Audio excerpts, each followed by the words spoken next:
আগুনটার মধ্যে ঢেলে দিলেন, আর দাউ দাউ করে আগুনটা জ্বলতে লাগলো। আর সেই জ্বলন্ত আগুনে কর্দম ঋষি আহুতি দিলেন। আহুতি দেওয়ার পরে দেবভূতির দিকে তাকালেন, সম্বোধন করলেন যে হে দেবভূতি, তুমি কে? তুমি কে আমাকে এই ধর্ম সংকট থেকে রক্ষা করলে? তখন দেবভূতি বলছেন যে হে স্বামী, আমি আপনার ধর্মপত্নী। আজ থেকে 12 বছর আগে আমার পিতা মাতা আত্মীয় স্বজন কুটুম্ব মিলে আপনার হাতে সম্প্রদান করে দিয়ে গেছেন, আর ততদিন আমি আপনার সেবায় নিযুক্ত আছি। কর্দম ঋষির মনে পড়ল, তাই তো, আজ থেকে 12 বছর আগে আমি বিবাহ করেছি। তখন দেবভূতির রূপ লাবণ্য অন্যরকম ছিল, আর এই 12 বছর অনাহারে অনিদ্রায় থাকতে থাকতে দেবভূতি একেবারে দুর্বল হয়ে পড়েছে। কিন্তু আশ্চর্যের ব্যাপার, এই 12 বছরে দেবভূতি একদিনের জন্য আমার কাছে অধিকার ফলায়নি যে হে ঋষি, আপনি যখন আমার ভরণ পোষণের দায়িত্ব নিয়েছেন তখন আমার আহার নিদ্রার ব্যবস্থা করুন। এই কথাটা তিনি একদিনের জন্য বললেন না, শুধু আমার ধর্মের সহযোগিতাই করে চলেছেন। হে দেবভূতি, আমি তোমার সেবা শুশ্রূষা তোমার ত্যাগে পরম প্রসন্ন হয়েছি। দেখুন, নারীদের জীবনটাই হচ্ছে ত্যাগের জীবন। নারীরা যদি ত্যাগ না করে তাহলে সন্তান সন্ততি কিছুই হবে না। সেজন্য নারীদের ত্যাগ করতে হয়। তো ভাবুন, কর্দম ঋষি বললেন যে হে দেবভূতি, তোমার সেবা শুশ্রূষায় আমি পরম প্রসন্ন হয়েছি। তুমি বর চাও, তুমি কি চাইবে, তুমি যা চাইবে আমি তোমাকে তাই দেব। কারণ তিনি ভগবানকে বশীভূত করে রেখেছেন, তিনি যা চাইবেন তাই দিতে পারবেন। তো দেখুন, স্বামীকে সেবা করে যদি কেউ পরম প্রসন্ন করতে পারেন তাহলে যা চাইবেন তাই পাবেন। এটা ভগবানের কথা। স্বামী যদি গরিব হয় বা অর্থ সমর্থ না হয় তাহলে বলেছেন ভগবান দেবেন। স্বামীকে যদি কেউ প্রসন্ন করতে পারে তাহলে ভগবান দেবেন। পতি শুশ্রূষিণাং স্ত্রীণাং পরো ধর্মায় মায়া। পতির সেবাটা নিষ্কপটে করাটাই স্ত্রীর পরম কর্তব্য। অতএব এটা যদি কেউ করতে পারে তাহলে তার দায়িত্ব ভগবানের। তো কর্দম ঋষি ভগবানকে বশীভূত করে রেখেছেন। চাইলেন, বললেন যে তুমি যা চাইবে আমি তোমাকে তাই দেব, তুমি চাও কি বর চাও? দেবভূতি বললেন, হে স্বামী, এই কর্ণকুটিরে খোলা আকাশে শীত গ্রীষ্ম বর্ষা আমি আপনার সেবাই তো করতে পারিনি। কোন রকম আমি জীবন ধারণ করে রেখেছি, আমি আপনার সেবাই তো করতে পারিনি। তো যাতে আমি আপনার সেবা করতে পারি, সেবা শুশ্রূষা উত্তমভাবে করতে পারি, সেজন্য একটা উত্তম ভবন, উত্তম গৃহ, যেখানে সব রকমের সুখ স্বাচ্ছন্দ্য থাকবে, সেরকম একটা ভবন চাই। আর আমার বিশেষ ইচ্ছা হলো কি, সেই ভবনটা যেন আকাশে ঘুরে বেড়ায়। আমাদের যদি কোনোদিন মনে হয় যে আমরা পুরী ধামে যাব জগন্নাথ দেবের দর্শন করতে, তো এই ঘর বাড়ির সমেত যেন ওই সমুদ্র তটে নামবে, সেখান থেকে আমরা জগন্নাথ দর্শন করব, আবার ঘরে ঢুকবো, আবার ঘর হয়ে চলে আসবে। যদি আমাদের কোনোদিন মনে হয় যে আমরা বৃন্দাবনে যাব শ্যামসুন্দর দর্শন করতে, তো এই ঘর বাড়ির সমেত ওই জগন্নাথ তটে গিয়ে নামবে, আর সেখান থেকে আমরা শ্যামসুন্দর দর্শন করব, তারপর বাড়িতে ঢুকবো, আবার বাড়ি উড়ে চলে আসবে। এরকম যদি কারো হয় তাহলে কত ভালো হতো বলুন তো? এরকম যদি হতো তাহলে কত ভালো হতো। তো এই ফ্যাসিলিটিটা কিন্তু সবাই পাবেন যদি আপনারা ভালোভাবে স্বামীকে সেবা করতে পারেন, তাহলে এই ফ্যাসিলিটিটা সবাই পাবেন। তাহলে আজ থেকে সমস্ত মায়েরা পতি সেবা করবেন, আর পতিরা সবাই সেবা নেওয়ার জন্য প্রস্তুত হয়ে থাকবেন। কেমন? দেখুন, এটা হাসির কথা নয় মা, এটা বাস্তব কথা। যদি স্বামীকে সেবা শুশ্রূষা করে প্রসন্ন করতে পারেন, তাহলে এই ফেসিলিটিটা সবাই পাবেন। কিন্তু স্বামীকে স্বামীর মতো হতে হবে আর স্ত্রীকে স্ত্রীর মতো হতে হবে, তবে গিয়ে ব্যাপারটা ঘটবে। একদিকটা হলো আর একদিকটা হলো না, তাহলে কিন্তু হবে না। পতি যদি সৎ না থাকে, তাহলে সতী পতির সেবা করে কি করবে? পতিকে পতির মতো হতে হবে আর সতীকে সতীর মতো হতে হবে, তবে গিয়ে ব্যাপারটা ঘটবে। একদিকটা হলো আর একদিকটা হলো না, তাহলে কিন্তু হবে না। আজ আমি এই স্ত্রী পক্ষটা বলছি, যদি আরো কোনোদিন সুযোগ পাই তো আমি পুরুষ পক্ষটাও বলবো। আপনারা এগুলো মনে মনে রাখবেন, বাস্তব জগতের সঙ্গে মিলাবেন।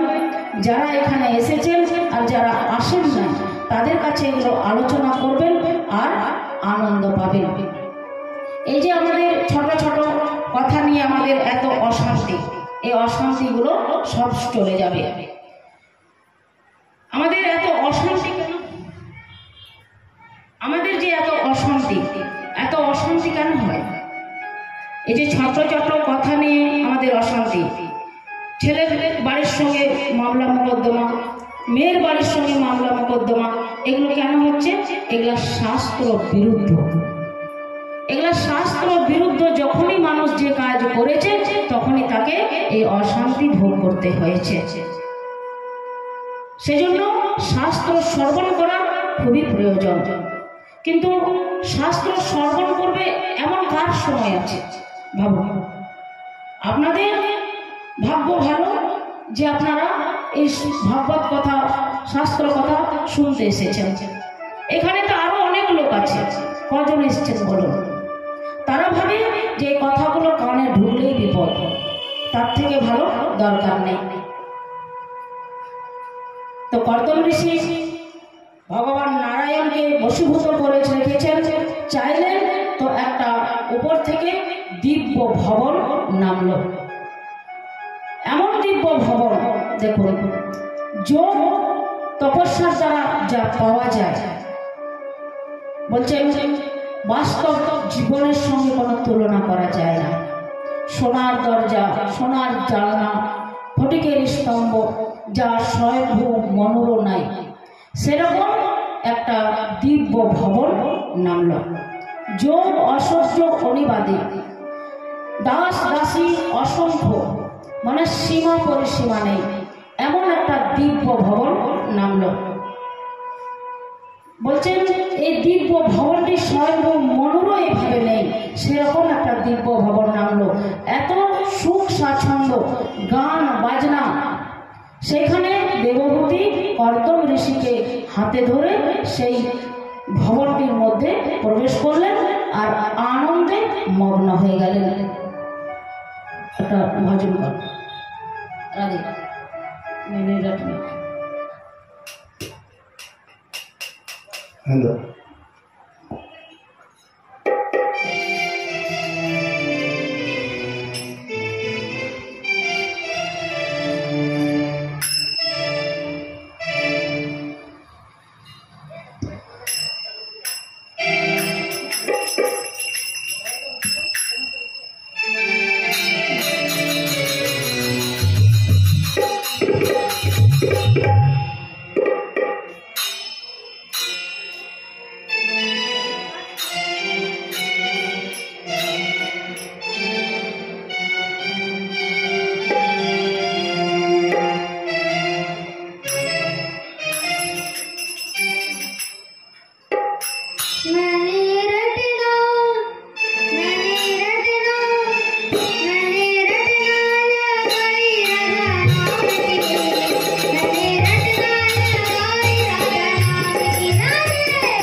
रत्ना लगाए राधा नाम की, रत्ना लगाए राधा नाम की,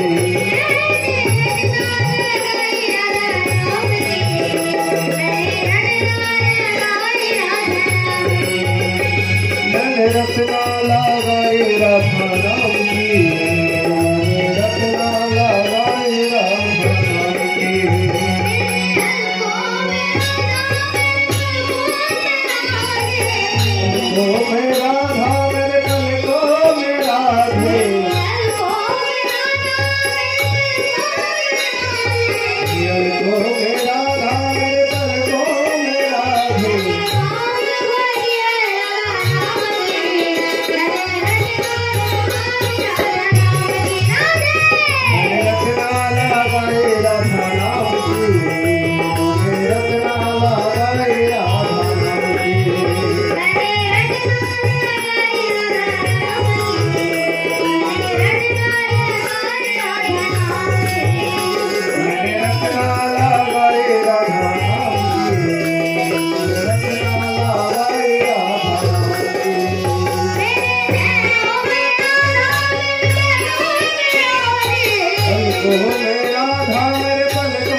তো দেখো, যোগ তপস্যার প্রভাবে যা পাওয়া যায় তার জাগতিক বস্তুর সঙ্গে তুলনা হয় না। এইখানে দেবহূতি এবং কর্দম ঋষি চরম বিষয় সুখ উপভোগ করতে লাগলেন। সুখ যেটা আমরা ভোগ করি, আমরা যেটা সমস্ত মানুষেরা সুখী বলে মনে করি, এই সুখটা আমাদের সুখ নয়। আমাদের সুখটা হচ্ছে কুকুর বিড়ালের মতো সুখ। মনুষ্য উচিত সুখ আমরা কেউ পাই না।